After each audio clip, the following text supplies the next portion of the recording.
រឿងចៅរាជកូនកំព្រាកាលពីព្រេងនាយមានអាស្រមឥសីមួយនៅក្នុងព្រៃយ៉ាងជ្រៅពុំមានមនុស្សទៅដល់នោះទេថ្ងៃមួយឥសីបានតាំងសិលនិងប្រមើលឃើញថា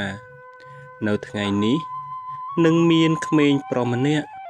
ដែលមានជោគវាសនាល្អប៉ុន្តែគេត្រូវបានឪពុកម្ដាយបោះបង់ចោលតាំងពីតូចក្មេងនោះអនាគតនឹងក្លាយទៅជាសេដ្ឋីថែមទាំងជាសេដ្ឋីចិត្តបុណ្យដែលចេះជួយជនទុរគតនិងជាទីពឹងដល់អ្នកក្រីក្រពេលវេលាមកដល់លោកតាឥសីក៏ដើរសំដៅទៅនឹងមាត់ទឹកដែលកំពុងតែហូរពេលនោះក៏បានឃើញក្មេងកំពុងតែហូរតាមទឹកមកមែនលោកតាឥសីក៏បានជួយក្មេងដែលអណ្ដែតតាមទឹកនោះយកមកបីបាច់ថែរក្សានៅនឹងអាស្រមថែមទាំងប្រើមន្តវិជ្ជាការជប់ឲ្យស្វាคล้ายទៅជាចៅកៀងដើម្បីគ្រាន់បំរើក្មេងតូចនោះគ្រាន់បានជាគ្នានឹងជួយបង្រៀនមន្តវិជ្ជាការផ្សេងក្មេងតូចនោះលោកតាឥសីបានដាក់ឈ្មោះឲ្យថាចៅរាជបានរស់នៅជាមួយលោកតាឥសីព្រមទាំងចៅកៀងគឺជាសិស្សរបស់លោកតាឥសីផងនោះយូររហូតដល់អាយុ18ឆ្នាំចៅរាជបានរៀនចេះមន្តវិជ្ជាការអក្សរសាស្ត្រអក្សរសិល្ប៍និង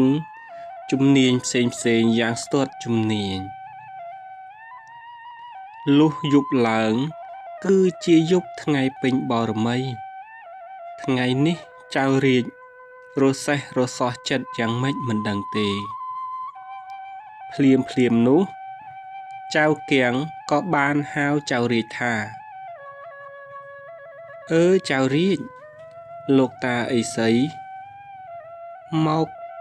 ប្រាប់ថាឲ្យចៅរាជឯងទៅចូលគល់របស់សំទោសដូចៅរាជលោកតាបានប្រាប់បងគៀងថាឲ្យចៅរាជឯងទៅជួបលោកតាឥសីឥឡូវនេះនៅអាស្រមចៅរាជបានទទួលដំណឹងហើយក៏មកជួបលោកតានៅអាស្រមភ្លាមពេលមកដល់អាស្រមចៅរាជបានចូលទៅសំពះលោកតាហើយសួរទៅលោកតាថាតើលោកតាមានកិច្ចការអ្វីដែរលោកតាបានជាហៅខ្ញុំមកទៀងយប់បែបនេះលោកតាក៏មានប្រសាសន៍វិញថាចៅដល់ពេលវេលាដែលត្រូវចាក់ចេញពីតាហើយចៅត្រូវទៅតាមរកអនាគតរបស់ចៅនេះជាដំណើរផ្សងព្រេងនៃជីវិតរបស់ចៅនឹងទៅជួបនារីម្នាក់ដែលមានរូបឆោមរោមល្អស្អាតនារីនោះនឹងត្រូវជាភរិយារបស់ចៅនាពេលអនាគតសូមចៅធ្វើដំណើរទៅទិសខាងលិចនៅថ្ងៃស្អែកនេះចុះហើយប្រើប្រាស់ជំនាញដែលចៅមានឲ្យមានប្រយោជន៍ចៅរាជបានដឹងដំណឹងភ្លាមចៅរាជមិនចង់ចាក់ចែងនោះទេប៉ុន្តែនេះគឺជាដំណើរនៃជីវិតលុះពេលព្រឹកឡើងចៅរាជក៏បានក្រាបលាលោកតាឥសីហើយក៏បានធ្វើដំណើរឆ្ពោះទៅទិសខាងលិចតាមបណ្ដាំរបស់លោកតាឥសីការធ្វើដំណើរដ៏វែងឆ្ងាយ កាត់ភ្នំកាត់ព្រៃ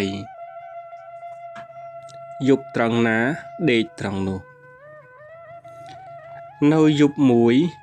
ចៅរាជបានសម្រាកនៅកណ្ដាលព្រៃចៅរាជក៏បានគិតថាទីកន្លែងនេះដូចជាមិនជាសុខស្រួលប៉ុន្មានទេអាចនឹងមានសត្វសាហាវផ្សេងផងដែរចៅរាជគិតសពហើយក៏បាន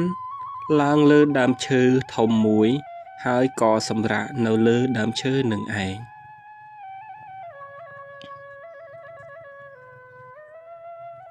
ក្នុងព្រៃស្ងាត់បែបនេះរំលងអាត្រៀតហេតុអ្វីក៏មានសំឡេងរងំចៅរាជឆ្ងល់ខ្លាំងណាស់ចៅរាជប្រឹងផ្ទៀងស្ដាប់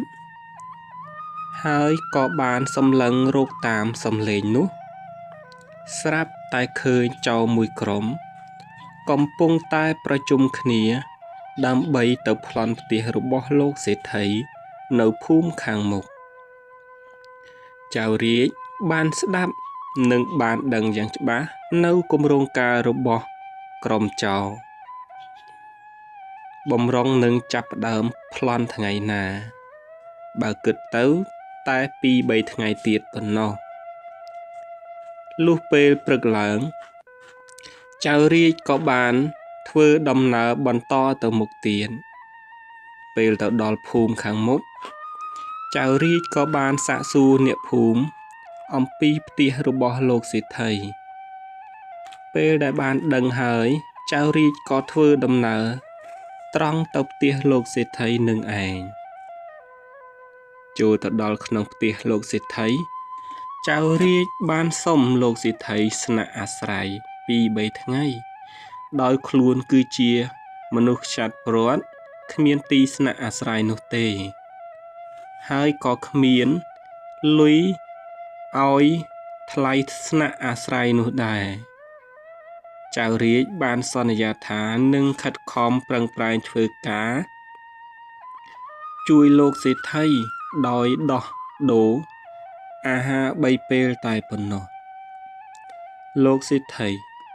គឺជាមនុស្សចិត្តបុណ្យក៏យល់ព្រមឲ្យចៅរាជសម្រាកនៅរោងដាក់អុសហើយនឹងបញ្ជាឲ្យចៅរាជរៀបចំស្មៅឲ្យគោនិងសេះទៀតផងនិយាយពីគ្រួសារលោកសេដ្ឋីវិញលោកសេដ្ឋីគឺជាគ្រួសារមានមុខមាត់មានទ្រព្យសម្បត្តិខ្លាំងណាស់គាត់មានកូនស្រីតែម្នាក់ប៉ុណ្ណោះមានរូបឆោមស្រស់ស្អាតលើសស្រីនានានិងមានឈ្មោះថានាងលក្ខណាបាទរឿងសុំស្លេះប៉ុណ្ណេះសិនដោយសារវីដេអូវែងពេកនឹងបន្តនៅភាគមុខទៀតសូមតាមដានបន្តនៅភាគទី2